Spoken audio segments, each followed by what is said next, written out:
আপনারা কুণাল ঘোষকে মিডিয়া আপনারা অপমানও করবেন, আবার কুণাল ঘোষের ভাষায় পাত্তা দেবেন।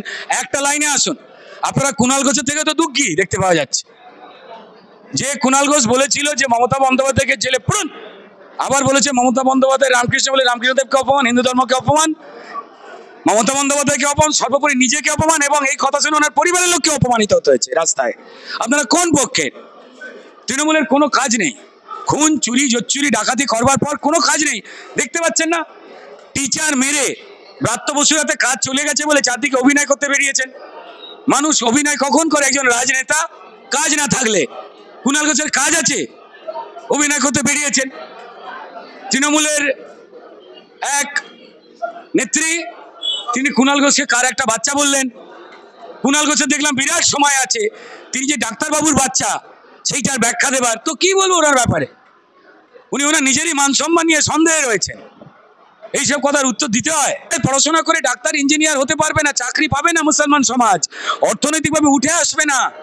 তৃণমূল তো তাদের হাতে বোম বন্দুক ধরাচ্ছে, ক্রিমিনাল তৈরি হচ্ছে, মুসলমান সমাজের নাম খারাপ হচ্ছে, সেই কথাই তো সমীপবাবু বলেছেন।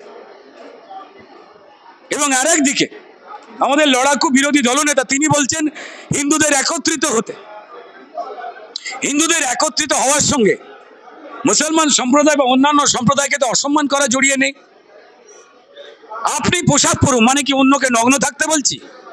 আপনার বাড়িতে তো আপনার বাবা মা বলেছে ভালো একটা জামা কাপড় পরে বিয়ে বাড়িতে যা, তো তার মানে কি আপনাকে বলেছে অন্য যারা যারা এসছে পাঞ্জাবি শাড়ি পরে ছেলে টেনে খুলে দিতে? তা তো না, বুঝতে পেরেছেন? তো দিলীপ ঘোষ নয়, তথাগত রায় বাবুকেও দেখতে পাওয়া যায়নি। আমার বন্ধু ভাই সৌমিত্র খান তিনিও আসতে পারেননি। তো কে কি কারণে আসতে পারেননি, কি আসেননি সেই বিষয় দেখুন, আপনার কানে কানে কেউ বলতে পারে। আপনি তো বিজেপির রাজ্য অফিসে থাকেন, তো দিলীপ বাবু যদি বলে আপনাকে বলেছেন, প্রকাশ্যে কাকে বলেছেন? হতে পারে নিশ্চয়ই কোনো রকম ব্যাপার থাকবে, আমার পক্ষে তো বলা সম্ভব নয়। ডাকার দায়িত্ব যাদের, তারা এই প্রশ্নের উত্তর দিতে পারবে। তবে আমি এটা বলতে পারি যে সবাইকে নিয়ে চলবার যে কথা, সবাই মিলে যে চলবার, লড়াই করবার যে অঙ্গীকার, যেটা সম্মানীয় সভাপতি মঞ্চ থেকে দিয়েছেন, এই বিষয়টা সবারই খেয়াল রাখা উচিত।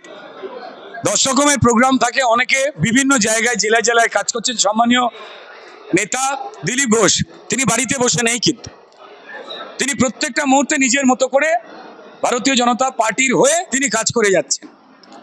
এবার যাদের ডাকার দায়িত্ব ছিল তারা বলতে পারবেন যে কেউ মিস করে গেছেন। দেখুন শশী পাঁজা কি পেশায়, জোরে বলুন? হ্যাঁ, উনি ডাক্তার। পেশেন্টের নাম একটু আগেই বললাম কুণাল ঘোষ।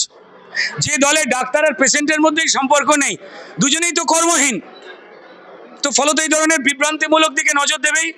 আমি শশী পাঁজা, আমাদের সবার সম্মানীয় শ্রদ্ধেয় প্রয়াত নেতা অজিত পাঁজার পরিবারের মানুষ, আমি শশী দেবীকে অনুরোধ করব এমন কোনো মন্তব্য করবেন না যাতে অজিত বাবুর ইমেজ খারাপ হয়।